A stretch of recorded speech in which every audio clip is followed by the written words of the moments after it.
ano eh. Tingnan mo, okay, BTR, roll. Pero sa tingin nyo, ano yung challenging part sa pagbuo ng kanta or yung buong pyesa mismo? Is it the choreography, yung songwriting, Hindi ko mas concept? nahirapan tayo sa choreo. Oh my gosh. What a challenge. What a 8 day. hours. Grabe yun. 8 Yung hours. inaaral lang natin, siniksik natin sa skit. Pero thank you Lord, natawid natin. Yes.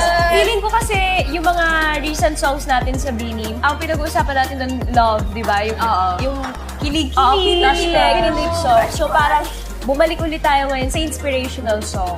Yung title kasi di ba Blooming, so parang nag-bloom ka as a person, yung attitude mo sa life, perspective, gano'n. Character development.